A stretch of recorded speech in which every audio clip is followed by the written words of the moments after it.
Hello everyone, my name is Emily. My name is Amal, and this is our second teaching demonstration. This is our third lesson in our unit plan on animal habitats, in which students learn about the variety of habitats animals live in, as well as how the animals adapt for survival. Our focus class is a second grade standalone ESL classroom. The class consists of 15 students that are in entering, emerging, and transitioning stages. The students speak various languages including Spanish, Mandarin, and Arabic. In order to meet the content and language objectives, students will be actively engaged through various activities. The lesson is scaffolded for the needs of our L students through the use of visuals, teacher modeling, read-alouds, and vocabulary development.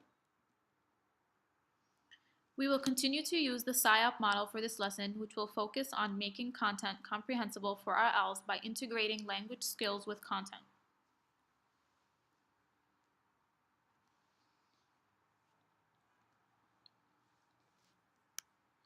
Animals use physical and behavioral adaptations to make it possible for them to find food and live and thrive in their environment.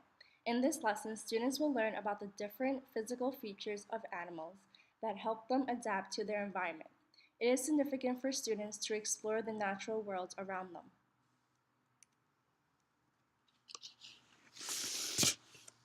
Our content objective for the lesson is student will identify the different ways animals use their bodies and senses in order to survive.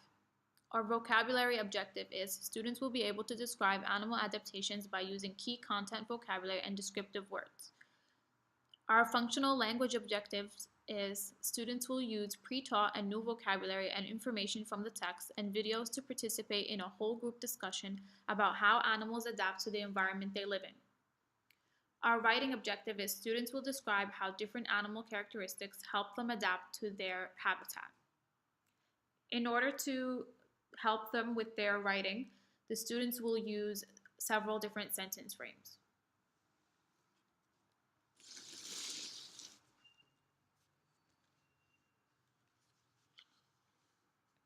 One of the struggles L's come across is vocabulary, so for this lesson we will go over the vocabulary words and their meanings as well as provide translations in students' native languages.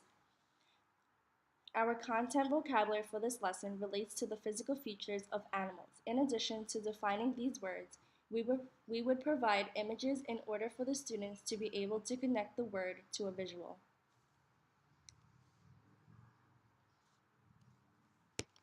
Our standards come from the TESOL standards and the Common Core standards in speaking, listening, and writing. For our science standards, we use the Next Generation standards for second grade.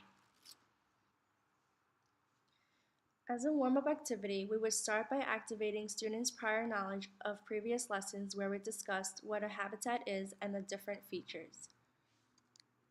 To make the content relevant to students' lives, students will discuss in groups all the clothes that they wear for each season. When students are done discussing, they will share their answers with the class. The teacher will ask the students why the clothing items are different depending on the season. The students will be guided to brainstorm about the different ways that humans adapt to the environment that they live in. Students will be informed that just like humans adapt to their environment, animals have different features that help them survive in their habitat. The teacher will review the displayed content and language objectives with the class. To promote self-monitoring of learning, students will summarize the objectives in their own words.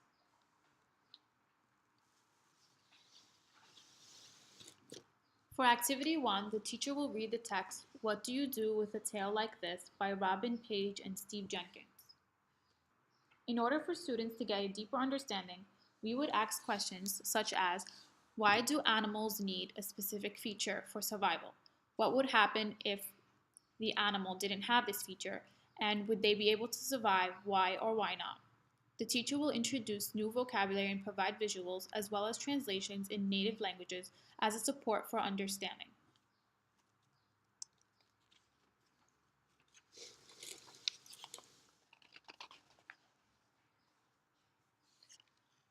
The classroom will be set up with pictures of different animals in their habitats. Students will participate in a gallery walk in which they will walk around the classroom looking at the photographs of the animals with their group. Students will discuss what animals they see and what they notice about the animal's features. They will talk about some adaptations these animals may have. Prior to students beginning, the teacher will model the activity. For example, monkeys live in a rainforest, and rainforests have lots of trees. Monkeys use their long tails to swing and hang from the trees. The teacher will listen in on students' conversations to informally assess language development as well as what the students already know about the animals and their adaptations.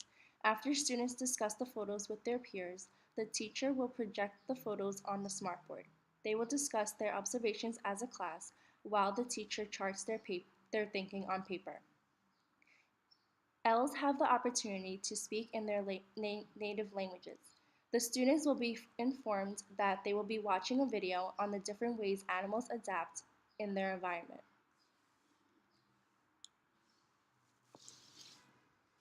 For Activity 3, individually, students will be given a worksheet with photos of different animals in their habitats.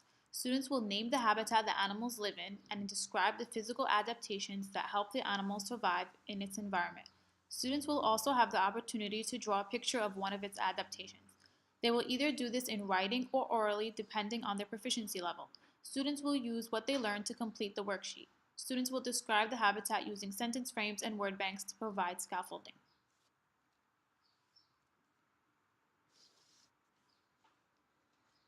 This writing activity will be differentiated through the use of word banks and sentence frames. Our entering students will be able to do this activity orally as well as in their native languages.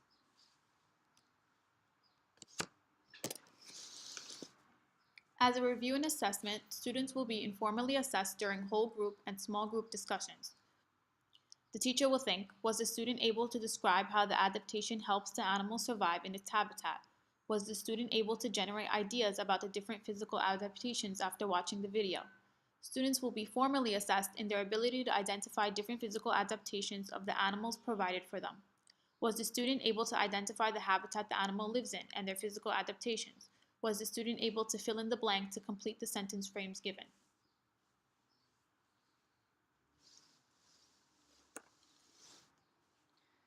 To review the lesson, students will gather together in the meeting area for a class discussion.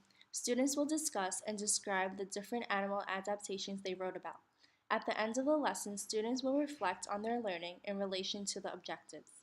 To preview for the next lesson, students will be informed that today they discuss the physical features that help the animals survive in their environment.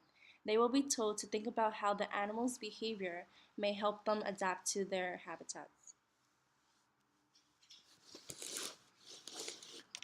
For a home community connection, parents and guardians will be asked to go on a walk around their community and talk to their children about the animals or insects they see. They will be encouraged to talk to their children about the physical features of these animals or insects and how they help them to survive. For homework, students will pick a habitat and create their own animal that lives in the habitat. They will describe the physical adaptations that their created animal has to help them live in their environment.